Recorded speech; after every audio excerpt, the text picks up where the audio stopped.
Hello guys and welcome back to this week's part of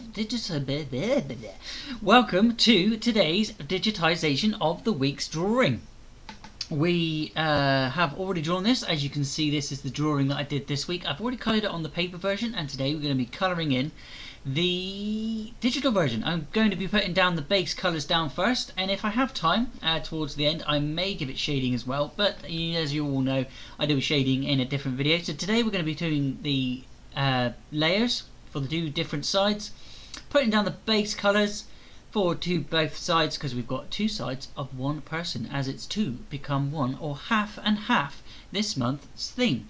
This month again is starting, and we started on Spider-Man, as we always seem to do, because I love Spider-Man. And by now, guys, you better have noticed that I always wear a bloody onesie at bedtime, and when I'm streaming live, when I'm playing games in the evening, I've got that onesie on. I'm a huge Spider-Man fan, and we are going to be listening to some more Spider-Man playlists in the background. Today we've got the Clone Saga, and it is going to be read to us, or explained to us, by Comic Explained. They are a sister brother company of Comics Explained. That's what I've just said. Comic Historian, and they are.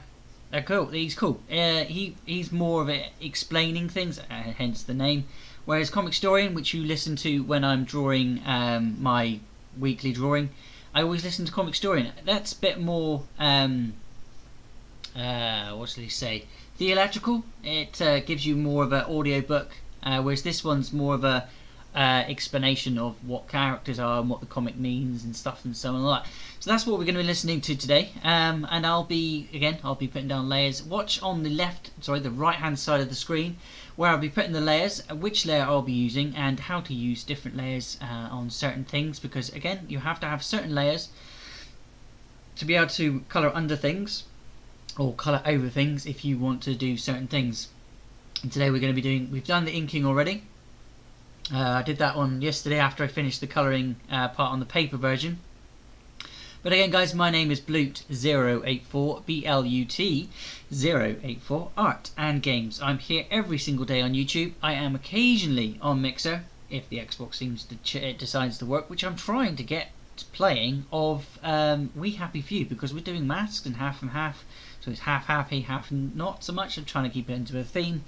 So I'm going to be trying playing that one this month, trying to get that one finished as well. But, as you all know, my Xbox is pants. It's an Xbox One. I still don't understand why it doesn't work sometimes. Sometimes it'll let me stream, sometimes it doesn't. If it's bad weather outside, everything else works apart from the Xbox. So I don't know why it's so temperamental, so I'll do my very best to get that game played for you.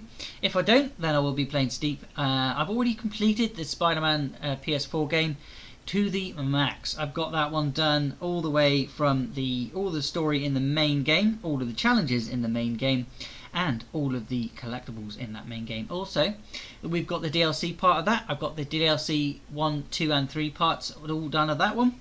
All story, all collectibles, and all the freaking screwball challenges. We've done all that one, and it took me a while, but I've finally completed it. But now I'm feeling really sad, and I'm feeling a bit nostalgic. So I want to play. I want to get on and draw this, colour this picture of Spider-Man, because next week we've got another Spidey hero.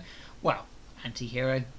You'll find out what that is next week. But yeah, guys, keep watching. If you are a fan of what I'm getting up to, don't forget to leave a like and subscribe if you're new to the channel.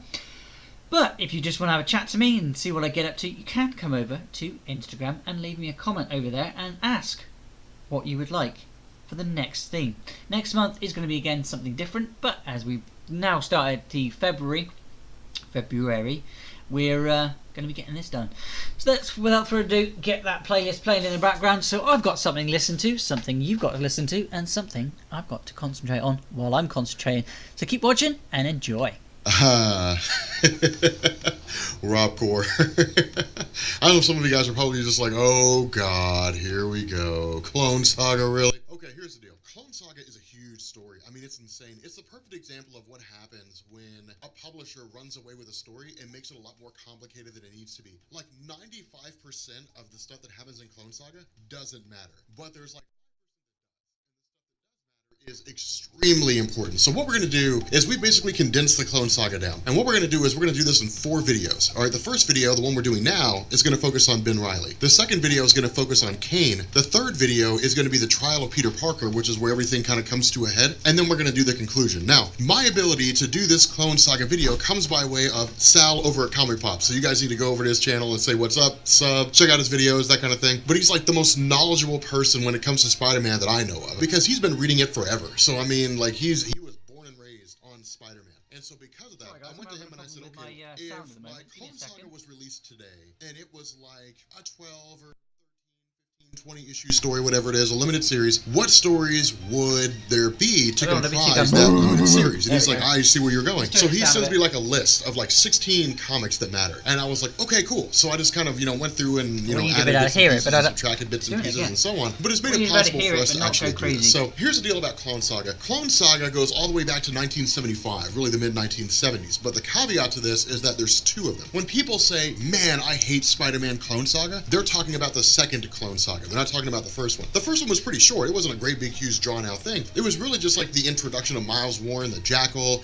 and it was fallout of the night Gwen Stacy died. So back in 1971, really one of the landmark stories in the comic book industry as a whole was Jerry Conway killing off Gwen Stacy. Never before had something like that happened. It was huge. The night Gwen Stacy died was groundbreaking because it was unheard of for a superhero not to save his love interest. Ever since Superman swooped down and saved Lois Lane when she first fell off a building, it was a mainstay that the superhero, the main guy, always saved his love interest. She may have come close to dying, he may have gotten there in the nick of time, right before the bullet hit her, but she always lived. Gwen Stacy dying changed all that. Not only that, it also introduced the possibility that Peter Parker was the reason for why she died. When she was knocked off the top of the bridge, Peter Parker shot his web sling, the yank effect basically broke her neck, or at least some people say it did, but regardless, his love interest died. And it set in motion the idea that comic books could now be darker, that they could be grittier. The night Gwen Stacy died set the groundwork for The Dark Knight Returns by Frank Miller. That's why we got that story, is because we now had the ability to do darker stories. The fallout to this within the realm of the Spider-Man comics was that we were introduced to a guy by the name of Miles Warren. And Miles Warren was basically, at least as he was introduced, was just a professor. He was just a regular guy. Now, his backstory wasn't really explained until the end of the original Clone Saga. All that really happened was that we essentially had Gwen Stacy re-emerging. And it was kind of crazy because at the time what this did is it focused on the nature of Peter Parker, and it focused on the idea that Gwen Stacy may very well still be alive. But of course, in his mind, there's no way it could have been true. She had to have been a clone, that kind of a thing. Now, of course, this inevitably led to a conflict between Peter and the Jackal, Miles Warren. And it was kind of a cool scenario. It was kind of a cool situation in the sense that they were just kind of,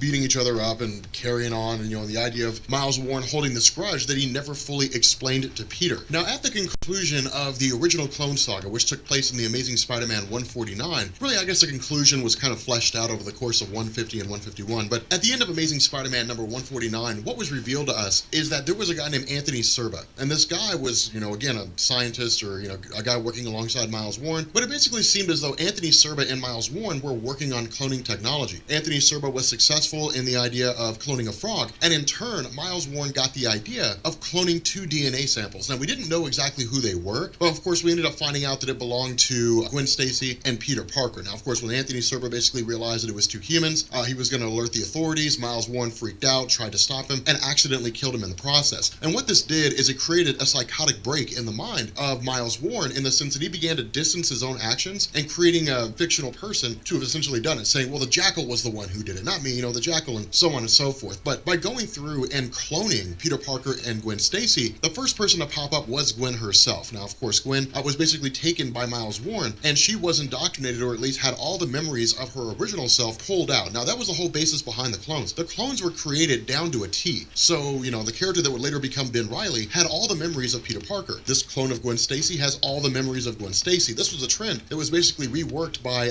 Dan Slott in the Clone Conspiracy. But the fact remains here that we end up having Miles Warren kind of race off and that sort of thing. But before he does, what he basically says is that all this is rooted in the fact that Peter Parker was the one that got Gwen Stacy killed, or at least Miles Warren sees it that way. And in Miles' mind, he as a professor, and it's really kind of weird the I'm way going to this be is doing. done. He, as a professor, had this sort of respect for Gwen Stacy's intelligence, the fact that she was so smart, the fact that she listened, but it also borderlined on romance in the sense that he may have Another genuinely reason for been in layers, love with her, guys. at least at the time of this story. It was kind of layer, ambiguous. so if I was But what ended up quickly happening given here that is one. that with Peter Parker tracking Miles Warren down, we've this got, eventually led to a guy so named if I Ned was to Leeds click on this basically and being turn it taken back prisoner, up, that kind of a thing, sort of used you'll as see bait what I or drew used last as a time. hostage. And then when Peter Parker Because wakes I don't up, want he to comes see it, I face just to want to have face it with as a himself. faint Now, this is a outline. pretty I'll early put it down to indication of another Ben Reilly, and the opacity conflict to is pretty 50. fast in the sense that Peter And then turn that basically one is back able on, to go back onto subdue there. Ben Reilly, or at least is able to go carry on. toe-to-toe with him, while all the while, Miles Warren and Gwen Stacy are watching everything unfold. Now, again, they've got like about a minute or two to go through this entire fight and for Peter to win and to free Ned Leeds. But ultimately, Gwen Stacy is the one that turns against the Jackal, basically gets him to come back to his normal self. The Jackal ends up freeing Ned Leeds, but none of it matters because the bomb goes off. Of course, Gwen Stacy and Ned Leeds and Spider-Man are able to make their escape, only for the clone to have basically been killed in the explosion. Now, that wrapped up things pretty fast in terms of that original story. But what we're talking about as far as the whole,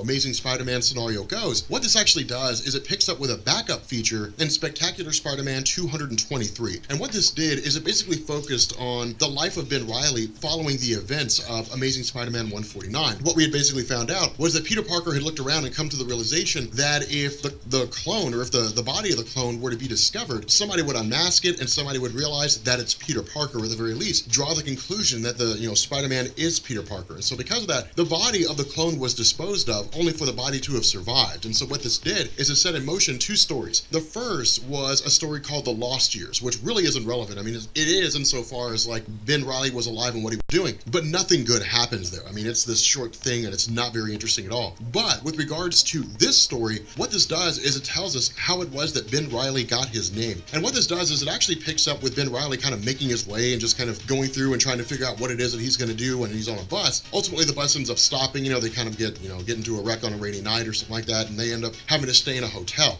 But Ben Reilly actually comes upon a guy by the name of Clifford Gross. And Clifford Gross is kind of this guy who's down on his luck and really has nothing going on. I mean, this guy's life sucks. Like, his wife left him, his kids left him, they took all the money. I mean, the guy's got nothing on him. But it's really kind of an interesting scenario because this pits Spider-Man, or Peter Parker as we would traditionally think of him, in direct juxtaposition with Ben Reilly. Because Ben Reilly is just kind of trying to navigate his own life while effectively knowing or believing he's a clone of Peter Parker. And so because of this led directly to him just kind of lashing out, yelling at him, giving Clifford a hard time and so on and so forth, sort of lashing out in a bar. And that's really about it. Things kind of wrap up fast, but he ends up going back to a room, or at least when his spider sense goes off, he breaks into a room and finds Clifford's gonna, end his life. And so of course, Ben Reilly basically stops him from doing that. But what this does is it sets Ben Reilly's life in the motion of becoming a good guy. Now, between this backup feature going into the official start of the Clone Saga, which was Web of Spider-Man number 117, Ben Reilly was off kind of doing his own thing. But with regards to the actual Spider-Man landscape, what we ended up finding out here was that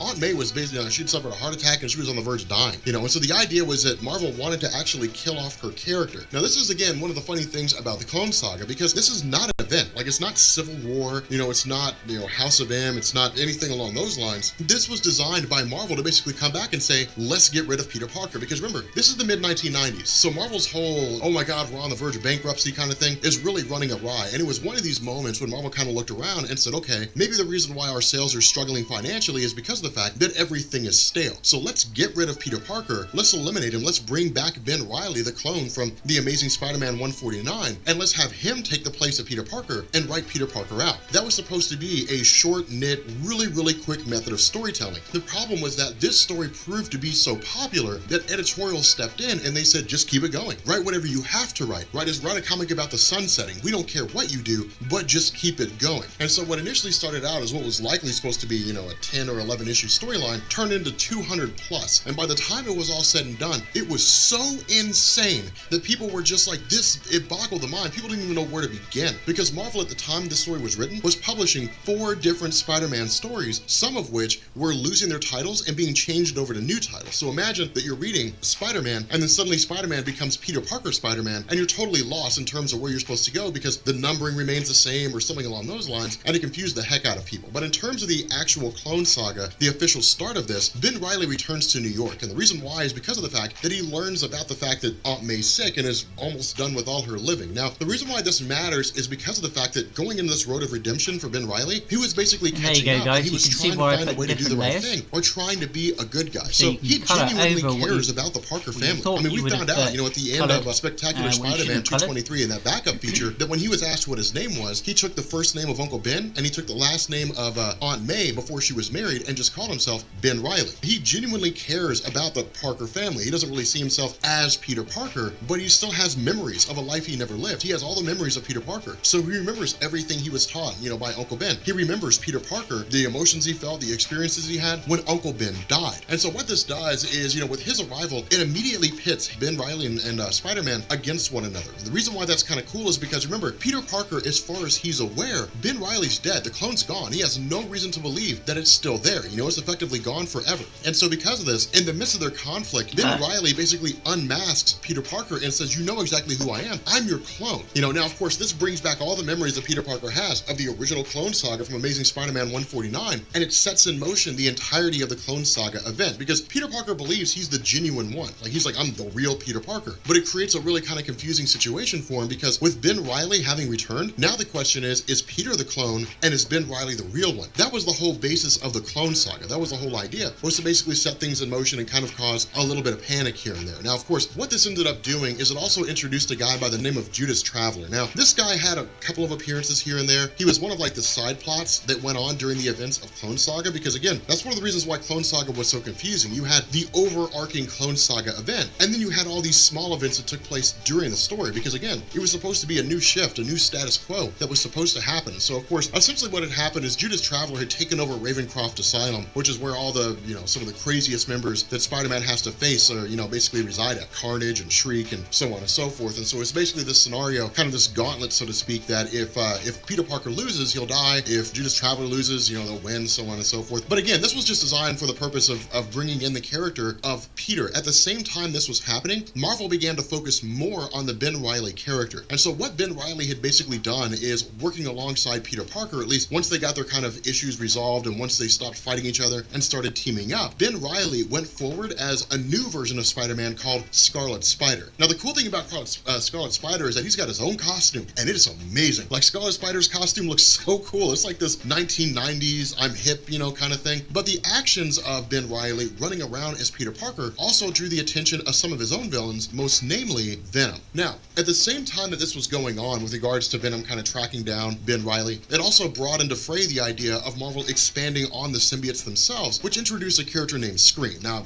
she's not of any real importance here. She was a blip on the radar. She showed up for a little while, nobody cared, she went away. I just kind of bring that up to show you guys that there was a huge expansion to the Spider-Man landscape under Clone Saga, and really, things were just kind of spiraling out of control. That's one of the reasons why I bring this up. But the other half of this is that the name Scarlet Spider was not something Ben Reilly organically called himself, right? He didn't put on his costume and say, now I'm Scarlet Spider. He put on his costume, and the Daily Bugle started calling him Scarlet Spider, because all they knew is there were basically two Spider-Men. There was the traditional Spider-Man that we have with the traditional costume, and then there was a new Spider-Man on the scene, and the two of them were working together. Now, of course, the Daily Bugle, being a newspaper that engages in fear-mongering and so on and so forth, began asking questions like, are they in cahoots with one another? Do we have a new criminal in the city of New York? But what this also did is it began to sort of tease the idea of Kane. Now, Kane was an interesting character, and we'll get more about him later on. I'll get more into him later on, but Kane was a guy who basically just sort of showed up and was there for a little bit and didn't really do a whole lot, lingering in the background and watched things unfold, and that was really about it. That's really all there was to it. And so because of that, Kane doesn't actually have any real fleshing out, any major role to play until we end up getting to the actual Kane story itself. But getting back to Ben Reilly, we're kind of doing this weird situation, this weird hybrid kind of video where it's half telling the story and then half explaining things. It's kind of a weird scenario. I'm not really used to doing this, so hopefully it hopefully it works out. Hopefully you're picking up what I'm putting down as we go through this. But again, with Scarlet Spider, with Ben Reilly kind of acting as Spider-Man and doing, or at least acting as a version of Spider-Man, acting as Scarlet Spider, this was kind of a gradual introduction. That was the goal of Marvel, was to not just go cold turkey. Marvel couldn't just drop, Peter Parker Spider-Man all of a sudden. I mean, they couldn't just have Ben Reilly show up, Ben Reilly beats him to death, and then he's like, I'm Spider-Man now. That wouldn't really work. People would lose their minds. You had to gradually work them in. And so the best way to do that was to have Ben Reilly become Scarlet Spider, have Peter Parker remain Spider-Man, and then have some event take place where Peter Parker Spider-Man says, okay, now I'm done being Spider-Man, and Ben Reilly takes over the mantle. That's exactly what they do, and we'll get to that, we'll cross that bridge once we get to it. But the fact remains here that, again, because of the fact that, Ben Reilly as Scarlet Spider is running around, being his own hero, doing his own thing, eventually Venom catches up to him. Now, the fight between Scarlet Spider and Venom is actually really kind of cool, because in a lot of ways, Scarlet Spider doesn't really pull any punches. He's not the same as Peter Parker. He has a lot of the same beliefs, the same memories, so on and so forth, but he's also a little more ruthless. He's also willing to do things that Peter Parker isn't really willing to do. In this instance, he's more aggressive when he goes against Venom. He's more hostile when he goes against Venom. A couple of his gadgets are a little bit different, and so Venom's not quite used to going against this iteration of Spider-Man. But at the same time, once Venom's basically just kind of like wrapped up and is just kind of left by Scarlet Spider, ultimately we end up having Venom just kind of come to this realization that after engaging directly with Scarlet Spider, that his suspicions are confirmed. Scarlet Spider is not the real Peter Parker. And so again, this is kind of a cool scenario, because it's one of these things where it's like the plot thickens. How do the various villains of Spider-Man react to a version of Peter Parker that's not the real Peter Parker? How do they react to Ben Reilly, aka Scarlet Spider? And so again, with the two of them kind of facing off against one another, and it's pretty short-lived, it's pretty hardcore. At the end of the day, Venom is effectively defeated. Scarlet Spider's able to bring him down. But the reason why this matters is because of the fact that this is like the first major villain of Spider-Man that Scarlet Spider's faced off against. And so what Ben Reilly does in this scenario is he sort of looks around. He looks at the legacy of Peter Parker, all the things that he's done. He's looked around at all the different villains that he's faced, Kraven the Hunter and so on and so forth. And in his mind, he's stepping up into the mantle of Spider-Man. Even if he's not donned the official Spider-Man uniform, he's still pretty much acting the exact same way. But the other half of this is that while all this is going on, the character of Kane is watching it all unfold. He's watching it all happen, again, kind of remaining in the shadows, kind of remaining hidden. And that's the way his character was. Again, we'll talk about him once we get into the Kane video, but that's the way his character was. He remained hidden almost the entire time. Like, he was just in the background. You'd see him in a panel over here. You'd see him in a panel over there. You'd see a panel that would focus on him, but you would never get any explanation on who he was or what he was about. He was just there, this super enigmatic, mysterious guy. All that was eventually fleshed out, but it created this question of who is Kane? What's going on with Kane? Who is this guy? What's he about? And is he yet another clone of Spider-Man? But with that being said, guys, hopefully that explains things and wraps things up pretty well with the character of Ben Reilly. Again, we're not done with him yet. There's still more to go with the character of Ben Reilly, but I feel like that's a pretty good opening salvo for the whole Clone Saga to give you guys an idea of everything that's going on. Again, we would have done this in our traditional form, but the problem is, in order to do that, we'd have to cover all 200 some odd issues of the whole Clone Saga, and it is an absolute mess. So we're really just kind of hitting the important points and going forward from there. But if you guys are new here to Comics Explained, make sure you guys hit the sub button to become part of the Rob Corps. If you guys enjoyed this video, make sure you guys drop a like, and yeah, I will catch you all later. Peace. Right, in that case, I'm going to pause that quickly and say to you that, what do you think of my old man Spider? I just stopped quickly to make a post over to Instagram, so that's posted away. But yeah, like I said, I'm going to do the hair afterwards, but I kind of like the way it looks. Kind of makes him look a bit balding, a bit olding. Kind of like it is in the Daredevil playlist, which you've listened to before, where it's Old Man Spider, where it's in the far future, I think just on the cusp of 2099, but I'm not sure, because I think Spider-Man's gone by then, gone and buried, because he's just gotten too old. So yeah, it's just roughly around just before 2099 sort of launches. You get the Old Man Spider, he's in an old care home, being looked after, but Deadpool's also in there as well. But that's for another day. Check out the playlist of live draw events for that playlist. You'll find that one as Rob and Comic Historian do read and explain that one a bit more. So go and check that one out, guys. But yeah, I'm just putting on the base layers, and again, I've put 2 layers here. Of course, I've done it on the wrong layer, so I'm going to have to get rid of all of that. That is more than annoying, so I'm going to get rid of all of that. Oh, crap. Okay. So again, make sure you collect the right layer, guys. As you see, you got to make sure you're on the right layer, because if I was to do shading and such, it may bleed on. Well, it won't bleed because it doesn't do that in this program. But I can't believe I did that. Oh well. Well, we'll get colouring again. Get something else playing in the background. and keep going. Good morning, sunshine. We've got work to do. Okay, so continuing our discussion on Spider-Man Clone Saga, again, Spider-Man Clone Saga is 95% just fluff and like 5% important things that actually matter, which is kind of an interesting scenario. But in this one, we focus on Kane. Now, here's the funny thing about this. Remember, Kane was just this enigmatic cloak and dagger guy. We didn't really know anything about him until the story The Truth Is Out There, which is part of the trial of Peter Parker, which will actually be the next video that we do. Up until this point, Kane was just this guy that just hounded the footsteps of Ben Reilly, hounded the footsteps of Peter Parker, and we didn't really know anything, which is kind of cool. It was kind of interesting to see him become such an enigma. But what this story does is it actually picks up prior to the events of a battle between Peter Parker and Vulture and so on, which actually led to Peter Parker being poisoned. Now, the funny thing about this is that this involves a character, of course, Dr. Octopus, but also involves a character named Stunner. Now, Stunner, I feel like we've talked about her, and I want to say it was in one of the Superior Spider-Man stories, but it may be that it was one of the Aftermath stories, I guess the Return of Peter Parker. I don't remember off the top of my head. I want to say that it was, though, but on the off chance we didn't talk about her, Stunner, as we see her here, is not actually what she looks like. Stunner is a chick who is kind of overweight, to be honest, and this is actually a technological body that allows her to walk around and look attractive. So it was actually kind of a weird scenario, but her and Dr. Octopus have formed at least as close to a relationship as you can have, and Stunner was genuinely in love with him, and he was genuinely in love with her. The funny thing about this, though, was that it allowed the character to basically kind of, live out alongside Dr. Octopus, which meant that she was basically his, cohort, partner in crime, so to speak.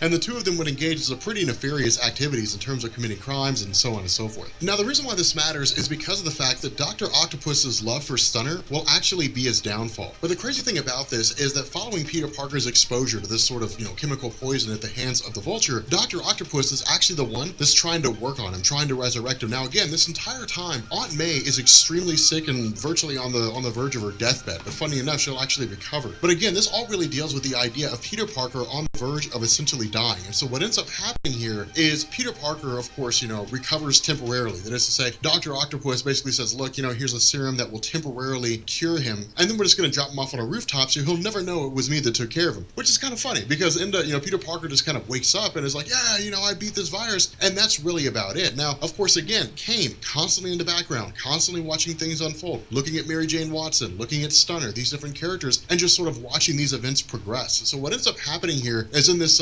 really interesting moment, Dr. Octopus sort of leaves Mary Jane Watson and Peter Parker to their own affairs, where they both basically kind of run over things, that are going on with them and everything that's sort of happening. And what ends up taking place here is Mary Jane Watson reveals to Peter Parker that she's actually pregnant. Now, one thing to keep in mind is that by the time this story had happened, Mary Jane Watson had already become aware of the idea of Ben Reilly. There's a guy running around out there that's basically the clone of Peter Parker. In a lot of ways, Peter didn't really keep a whole lot of secrets from Mary Jane, and that's one of the reasons why so many people were upset about the fact that their marriage basically came to an end during one more day, because it was sort of a hallmark marriage in a lot of different ways, sort of your traditional landscape when it came to characters that were getting together. The other half of this is that as Peter Parker begins to regain his memories from his whole experience, and as the illness begins to come back down on him again, he basically realizes that Dr. Octopus was the one who saved his life. And so what ends up happening here is Peter Parker transitions and actually goes over to Dr. Octopus to try to bring him back. Now, this is kind of a rough situation just because of the fact that, remember, if you're Peter and one of your most notable enemies saves your life, you can't help but think that there's like a nefarious goal here, right? Like they're up to something. There's some ulterior motive here. Now, for Dr. Octopus, that's true. That's exactly the case. He's not intending to kill Peter Parker. In the mind of Dr. Octopus, it's more of a pride thing. It's more of like Peter Parker is his main nemesis. And if anybody's going to kill Peter Parker, it's going to be Dr. Octopus.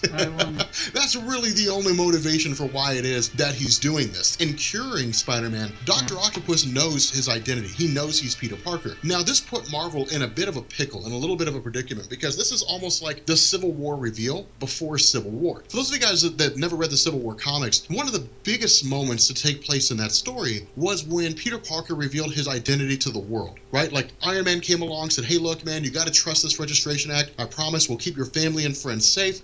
You have to demonstrate to the world that you believe in it. Peter Parker unmasked himself and said, like, I'm a superhero who has definitively kept his identity hidden away from the rest of the world. Here's how much I believe in the Superhuman Registration Act, and then almost immediately after that happens, there's an attempt on the life of Aunt May. So again, it wasn't really, the best instance, but the fact remains that it was, another one of these scenarios where it puts Marvel in a pickle. After Spider-Man revealed his identity in Civil War, they had to put the cat back in the bag by having Dr. Just going to stop that there. Right, okay, so we're talking about Aunt May's death and he's talking about the Clone Saga, but he's also talking about Civil War. I have the Civil War book. I also have all of the Spider-Man side stories for that. If you guys would like to win that, then all you got to do, guys, is leave me a hell yeah in the comment section, and I will take that comment and I will put you into the draw. It is going to be going throughout the month to win these. There will be more prizes to win throughout the months coming, because I've got a load of comic books that I want to kind of get rid of, as I want to start collecting more. And as the Civil War is quite popular at the moment, I've kind of read that, and I read that when it first came out, so I know that story off by heart now, and I've used those pictures up to the point where I'm kind of happy to be able to give that away now. So if you guys do want to win that, or if you want to win anything else in the future, all you got to do, guys, is keep watching the streams and give me a hell yeah when you want a certain comic. I will let you know which comic it is, and I will go over to Instagram and I will let you know where you can win that and how you can win that. Best way to get my attention is to leave a comment in the comment section, or again go over to Instagram, where you can leave again the same thing, hell yeah, private message me.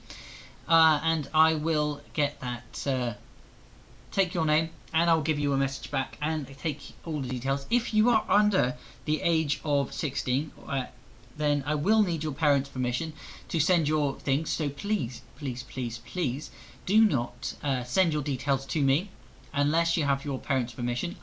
If it comes to a point where the parents need to be talking to me directly, get them to come over to my Instagram and get them to chat to me via text message or via a video call or such, which I will be happy to do for the winners of the competition. But you have to give me a hell yeah in the comment section to do so. So just remember, it's Civil War, Spider-Man, and all Spider-Man. Well, it won't be all of them, guys, because I'm going to give away a certain one. You get first prize, second prize, and third prize for the people because I've got 3 books to give away. So the first prize will be the main book of Civil War. The second will be one of the Spider-Man, where the Iron Spider-Man, and the third will be the Spider-Man story where he's I can't remember what actually happens in that one. But yeah, there is 3 books. So if you would like to win it, then let me know and give me a hell yeah either on here or Instagram, guys. Blut084, BLUT084, Art and Games. Strange issue this giant, spell more or less across the world that nobody would know the identity of Peter Parker unless he intentionally revealed it to them. Hence the whole reason with Spider Island and those events that unfolded and so on and so forth. But with regards to this, it's very similar. If Dr. Octopus knows the secret identity of Peter Parker, this is on a much smaller scale from Civil War, then how does Marvel in turn answer that? How do they counter with that? Well, of course, we'll end up finding out as the story unfolds. But again, something to keep in mind, Kane in the background, watching events unfold. And this is how we saw him for a bulk of the story, for a majority of the Clone Saga story. A lot of it really just revolved around Ben Reilly and Spider-Man, Peter Parker, really just kind of emphasized them and emphasized their own individual stories, how they were dealing with everything. Because remember, in our last video when we talked about Ben Reilly, we basically established that with him coming to terms with Peter Parker, he had gone forward as his own superhero in the form of Scarlet Spider. It was a way for Marvel to begin the process of sort of removing Peter Parker from the equation and putting Ben Reilly in his place. Now, of course, with Peter Parker going back to Dr. Octopus and essentially saying, look, you got to help me cure this, you got to help me get rid of this poison or this virus, Dr. Octopus helps him. Dr. Octopus is able to help him, eliminate this illness. And in the process, Peter kind of has these visions where he sees Uncle Ben and he encounters his biological parents and different things like that. He experiences Norman Osborn, his various villains villain bases and different things like that. And again, this is part of that whole aspect of, you know, the last thing you see before you die, you know, your life kind of flashing before your eyes. But it's also a reminder to Peter Parker of all the things that he hasn't done, of all of his shortcomings, the failures that he's made over the course of his life. Because in a lot of ways, this was designed to say goodbye to Peter. Now, this would not be the means by which Marvel would try to write him out. Not at all. Instead, it would be something a little more organic and a little more visceral. But again, this is one of those things, you know, the 5 people you see before you die, you know, life flashes before your eyes, all the mistakes that you've made. For Peter Parker, it's looking back on like the death of Gwen Stacy at the hand of Norman Osborn. Now, this is significant because of the fact that while he is visiting Uncle Ben, while he is seeing these various people, he's whisked away by Norman Osborn. So what this does is it hits home at the idea that the tried and true villain of Peter Parker, really more so than anything else, is Norman Osborn himself. Norman Osborn has almost always been there. Norman Osborn has taken some of the most significant members of Peter Parker's life, Gwen Stacy being a perfect example. It's this representation that Peter Parker has constantly failed, and the Green Goblin manifests in that form, that Peter Parker will never find happiness, that he'll never be free of his life of Spider-Man. And this hits on a couple different things. In a lot of ways, Peter is his own worst enemy when it comes to trying to live a normal life. His moral compass is the roadblock in his path to try to live a normal life. One of the big deals with regards to the Renew Your Vows story in Secret Wars was that gave us a scenario whereby a guy named the Regent rose up and then fought all the different superheroes, and Peter Parker walked away because Mary Jane and his daughter were in jeopardy. And so because of that, he ended up, you know, saving the life of those he cared about, or at least saving the life of Mary Jane, and killed Venom in the process. But in return, all the major superheroes were killed by Regent. Peter Parker walked away from being a superhero to save those he cared about. That's not something that we would normally see. That's why that story was so huge, and it was like, wow. I mean, it was so groundbreaking because Peter Parker will go to the bitter end in order to, you know, be a superhero, to play the role of a superhero. He'll worry about his family first, but he's not one to keep his head down. Even if he's the last superhero fighting, even if he's the last guy, he'll take pot shots, he'll put his mind to task, whatever the case may be, he'll always keep coming back in an effort to try to win the day. And so that's one of the big things about this, is because this kind of gives us a story whereby we see Peter Parker doing the best that he can, having to go, you know, alongside Dr. Octopus, submit himself to this particular scenario. But again, it's constantly this idea that he'll never be able to find happiness. It's constantly this idea that his own moral compass gets in the way. His need to be a superhero, his desire to do the right thing, is ultimately what keeps him from being able to walk away from being a superhero at all. So these are some of the significant moments that we saw in this particular story. Now, the other half of this is that, of course, we end up having Dr. Octopus sort of engineer this entire calamity, whereby he has, you know, Stunner essentially notify the cops that Dr. Octopus is here, kind of turning himself in, more or less. The cops show up, they arrest him, and they sort of call it a day. Now, again, Dr. Octopus knows he's going to get out of here. I mean, he knows he's going to get away. He's going to be able to engineer his own escape. That's not going to be a great, big, huge deal. That's the expectation. But what we end up finding out is the best laid plans of mice and men. You know, it doesn't work out that way. Ultimately, Dr. Octopus is sought out by Kane, and Kane essentially kills Dr. Octopus. I mean, he just absolutely tears him apart, takes him out step by step. Now, the crazy thing about this is Dr. Octopus is very human here. He's not a villain. He's not a bad guy. How dare you step on my turf? How dare you try to, you know, invade my life? Not at all. Dr. Octopus's main concern is, where is Stunner? Where's the woman that I love? And that's what's so cool about this, is much like Superior Spider-Man, it grounded him. It made him a guy that we can relate to in a lot of ways, because this is not Dr. Octopus the villain. This is Otto Octavius, the person, trying to find the love of his life, concerned more about her than he is about himself. Now, of course, again, this leads to him being killed by Kane, which, of course, you know, Stunner's there to sort of mourn him, and that leads into the actual funeral for Dr. Octopus himself. But at this point, we transition over to the whole idea of Peter Parker and where things go next. With regards to Peter himself, the prospect of Mary Jane Watson being pregnant introduces a lot of scenarios that are relatively dangerous for him. That was really the whole basis behind, you know, Renew Your Vows, and that's why stories like that have their roots in Clone Saga. Because with Peter Parker looking at Mary Jane Watson and realizing that she's pregnant, you know, being told that she's pregnant, it introduces the notion that now there's somebody else there. There's somebody else that's part of this bigger picture. There's a child to raise, and he's not going to put his child in harm's way. He has no intention of doing that. At the same time, Ben Reilly approaches Spider-Man and says, look, I gotta quit. I gotta walk away. I have to be done with all this, because Ben Reilly's kind of living in the shadow of Peter Parker, right? Like, I mean, that was the whole basis behind Spider-Man The Lost Years. It's this idea that Ben Reilly, from the time that he survived in Amazing Spider-Man number 149, and really the time that he was created, leading up to this point right here, he's constantly been in the shadow of Peter Parker. He's never been his own man. He's never been able to sit down and say, I'm my own guy. I've had my own experiences. You know, I am definitively a wholly different person. At the end of the day, the memories he has are the memories of Peter Parker. They're not his own. They're not memories he experienced when he was 5 years old. They're not memories he experienced when he was 10 years old. When he remembers, you know, Gwen Stacy being killed, that's not an experience he had. It's an experience experience that was given to him just by virtue of being cloned. And so this whole idea sets the stage for the possibility of Ben Reilly going off, being his own character, getting his own stories outside of the existing Spider-Man stories. Now, at the same time, Peter looks around the entire scenario, looks back on his own memories, and realizes the life that he has coming for him later on down the line, and ultimately makes a decision that he's going to throw away the idea of being Spider-Man. For him, he's got a life to live. This is the moment at which Marvel began the process of trying to write Peter Parker out, or at least they intended to, by basically having Peter Parker say, look, I've got a much bigger life to live here. I can't simply allow myself to be Spider-Man anymore because my role as a superhero, should anybody learn my identity, would put my family in jeopardy. Not only that, he looks at the life that he could have had. He looks at the experiences that he gained with Aunt May, all those different situations, and says, I want to be that person. I want to be that dad. I want to be the dad that I never had. I want to pass the lessons on that I gained from Uncle Ben to my child. Now, a lot of this is also sort of poked and prodded by Aunt May, just because of the fact that with Aunt May facing the prospect of death, Peter Parker is forced to realize that life is short. And that's one of the reasons why this is so cool, is because in this moment when Aunt May, her favor basically begins to come back, and the idea is that Aunt May is going to die, Peter Parker kind of,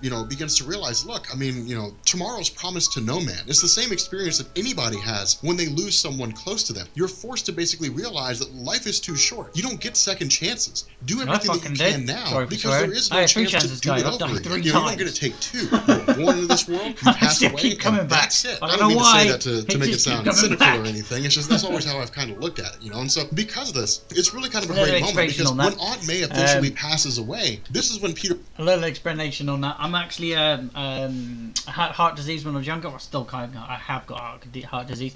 Had a triple bypass when I was 12-year-old. Was told at the age of 8 that I was going to die before I was 12, which is always nice to be known. Then I got to 12 and told I would only be able to, with that new operation, be able to be alive until 18.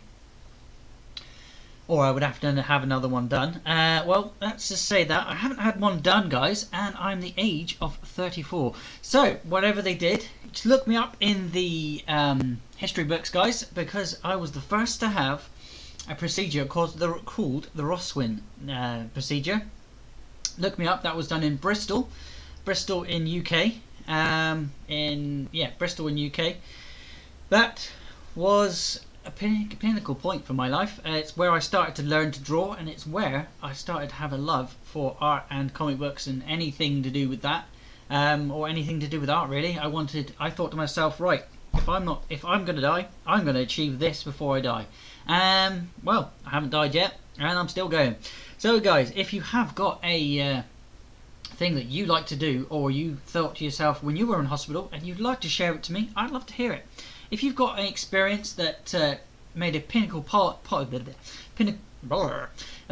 point in your life that created something for you to sort of think, you know what, no, I'm not going to let this happen.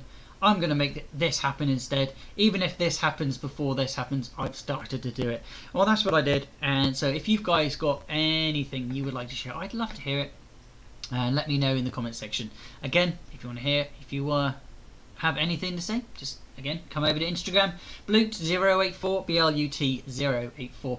I'm going to continue on with that in a second. I'm going to put the background, and I think I'm pretty much done on the first off base colours. You'll see in the next video why I put that fluffy, or I sprayed that on with the spray tool down here. Down here it is, this one. I put the hair on with that. You'll see why, because it will give an underneath layer. And again, I separated the top from the bottom because that is a darker layer as that is over the top, and I wanted to give it a little bit lighter tone to it. Well, we already know why I've put two different sections over here for Peter Parker and his hair, and there we've got the Spider-Man colouring. The inking is all done on one layer, because I thought I'd just outline everything like I normally do, and that's how we got there. And yeah, just each time try and make a different layer, and try and get things sort of the way you want them to be. As when it's digital, you have the freedom to have the artist feeling, because guys, I can't always do things on paper that I can do in here. This is another reason why I'm starting to digitize everything. I will always do a sketch on a Monday, Tuesday, Wednesday for the digital version, because I think if I draw the thing first, I'm still learning to draw, and I'm also learning how to do the things in digital. I've learned a few things like sorry, I've learned a few different techniques on this as I've been sort of playing around with the different tools. Starting to learn on the left here what some of these tools actually do. I knew what this one did, and obviously knew this from the very early days when you could do digital thing. That's a fill-in tool, and that one there is a move, and that one's a shape tool. That one, these are the three that I use the most. So sure, the four that I use the most.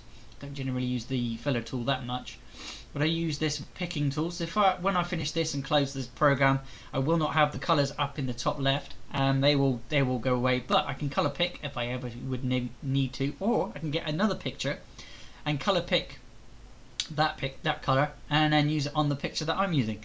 It's very handy, all these tools. Again, a lot of this stuff I was no way I'd be able to do it on paper. So when I use the different tools down here, you've got texture tools.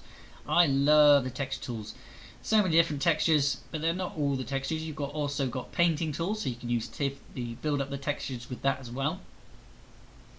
And we've got sketching tools. I don't generally use the sketching tools because I'm leaving those up until unless I want to have it give it a specific kind of look. But I want this to look as digital as possible. What adds coloured in as possible, is nice and coloured and such. So yeah, that's what I'm doing now. But let's go back to the digital what I was using, because you've got basically all the decent ones here in one go. You've got a highlighting tool, which I'll put a bit of highlight on the spider mask or the spider eye. I will put highlight and low light and shading and such. Again, there's already shading on the original version, as you can see there. I'm pretty happy with the shading that's on there, but I can do a hell of a lot more when I'm digital, because I can tweak it, remove it, tweak it, remove it, phase it in, and all sorts of good stuff.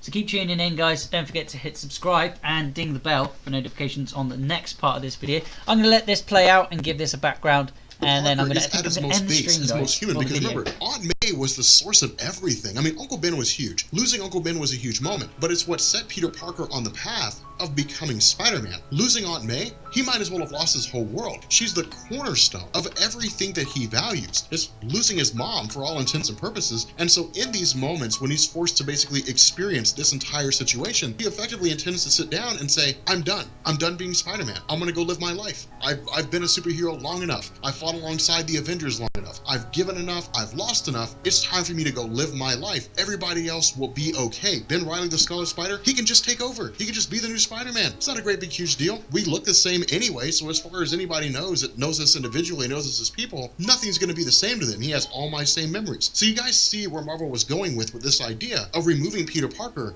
and replacing him with Ben Reilly. The issue with this is that before any of that can happen, because of these murders that Kane has been going around and committing, the police pick up on Peter Parker. Because remember, Kane and Peter Parker, at least this was the first indication, Kane, as we know now, is a clone of Peter Parker. And so because of this, the fingerprints that Kane's been leaving behind are Peter Parker's fingerprints. To all individuals who are investigating this, the identity of the person who's committed these crimes is Peter Parker himself. And so Peter Parker's tossed in the paddy wagon and hauled off to jail. And what this does is set the stage for the entire, trial of Peter Parker himself and the revelation of who Kane is, where Kane came from, and ultimately who it is behind all these clones that are cropping up with regards to the Spider-Man landscape. But with that being said, guys, we're going to go ahead and bring this video to an end. If you are new here to Comics Explained, make sure you guys hit the sub button to become part of the Rob Corps. If you guys enjoyed this video, make sure you drop a like, and yeah, I will catch you all later.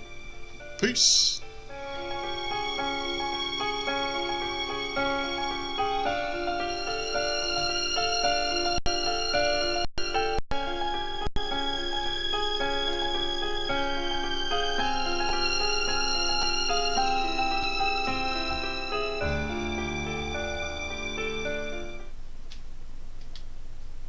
What's going on, guy?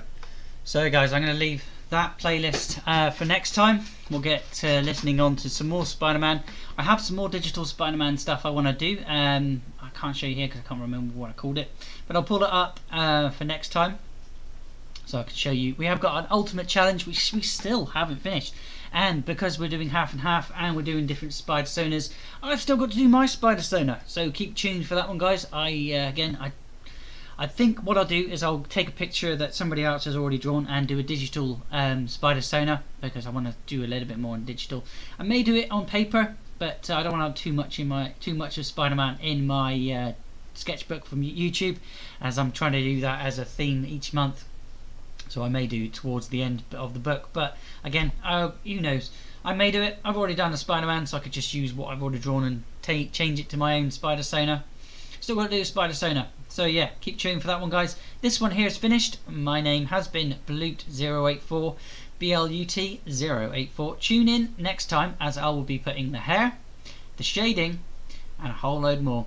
Keep tuned, guys. Thank you very much for watching, and I will see you in the next video.